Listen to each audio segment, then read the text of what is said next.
fraction as division. Fractional number can also be written as a division sum, where the numerator is the dividend and denominator is the divisor and the value of the fraction is the quotient.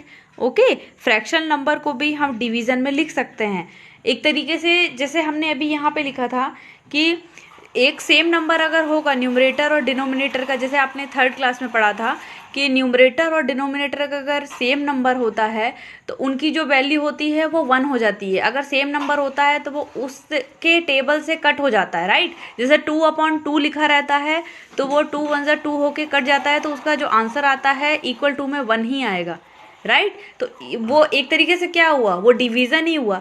So fractions भी जो होता है वो division ही होता है ना। अगर same number से कट रहा है तो हम उसको शॉर्ट करने की भी कोशिश करते हैं, अभी आप आगे पढ़ेंगे इसके बारे में। सो ये आपको समझाने के लिए इन्होंने यहाँ पे एग्जाम्पल भी दिया है। In a fraction 12/24 the numerator 12 is dividend and denominator 24 is divisor. तो यहाँ पे 12/24 दिया है, ओके। न्यूमरेटर 12 है और जो डिनोमिनेटर है वो 24 है, तो इसका डिवीज़र क्या होगा जानते हो? 12 के टेबल में 24 आता है, राइट। सो 12 जो हो गया वो डिविडेंड एंड 24 हो गया डिवीज़र, राइट। न्यूमरेटर और डिनोमिनेटर का इन्होंने डिविडेंड और डिवीज़र कर दिया। सो 12 डिवाइडेड बाई 24, तो जो 12 के टेबल में 12 2 जा 24 होता है। सो आ गया आपका आंसर, क्या आया क्वोशिएंट? इट्स 2, है ना। तो 12 डिवाइडेड बाई 24, सो आ गया 2। 12 1 जा 12, 12 2 जा 24, सो आंसर आ गया 2। So quotient is 2। Example 2, 15/4, so 15 divided by 4।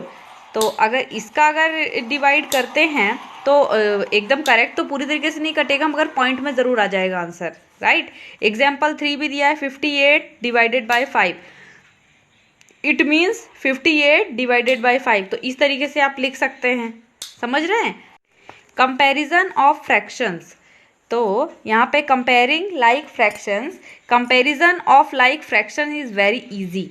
In like fraction the fraction having the greater numerator has a greater value. Compare 2/7 and 4/7, तो इनको आपको अब कंपेयर करना है 2/7 एंड 4/7 को। सो 2 and 4 आर न्यूमरेटर, राइट। जो ऊपर के जो दो नंबर है 2 and 4 है, और जो डिनोमिनेटर है वो तो 7 ही है दोनों में। सो 2 इज लेसर देन 4 ना, जो 2 नंबर है वो 4 नंबर से छोटा होता है ना। सो क्या हो जाएगा, 2/7 इज लेसर देन 4/7। हमने इसका कंपैरिजन भी कर लिया, राइट। तो जो नीचे के डिनोमिनेटर थे वो तो सेम थे, ऊपर के जो न्यूमरेटर थे वो डिफरेंट थे, तो हमने उन दोनों का कंपैरिजन कर लिया। 2 बड़ा है कि 4 बड़ा है, तो 4 बड़ा है तो हमने कर दिया 4/7 is greater than 2/7। Understood. Fraction, fraction in the simplest form of lower term, a fraction is said to be in the simplest form if its numerator and denominator have no common factor other than 1. okay, so for example यहाँ पे example भी दिया हुआ, consider the fraction 1/2। तो अब हमें इसको consider करना है 1/2 को। common factor क्या है इसमें? 1। so common factor of 2 is 1 and 2। तो here the numerator and the denominator have no common factor other than 1। तो एक ही इनमें common factor है, वो है 1। therefore the fraction 1/2 is in its simplest form। तो ये एक simplest form हो गया, इसमें एक common number सिर्फ 1 ही है। understood। so ये एक सिंपलेस्ट फॉर्म हो गया। एग्जाम्पल 2 भी दिया है, consider the fraction 9/27, how do you convert it into its simplest form. तो अब आपको इसको सिंपलेस्ट फॉर्म में, जैसे 1/2 अभी हमने किया, 9/27 को भी आपको सिंपलेस्ट फॉर्म में करना है। तो सिंपलेस्ट फॉर्म मतलब कि ये सबसे छोटा नंबर भी हम कर सकते हैं, इसमें ये कितना छोटा हो सकता है, तो इसका हम डिवाइड कर सकते हैं एक तरीके से। अगर हम डिवाइड करेंगे तो ये सिंपलेस्ट फॉर्म में कन्वर्ट हो जाएगा। So is the given fraction in the simplest form? No, नहीं है ना। So divide the numerator and the denominator by the same number until they have no common factor other than 1। तो जब तक इसमें कॉमन फैक्टर 1 नहीं आ जाता तब तक के हम इसका एक इसको डिवाइड चलिए करके देख लेते हैं। That is 9 divided by 9 27 divided by 9, क्योंकि इसमें एक जो कॉमन नंबर आ रहा है वो 9 ही है ना।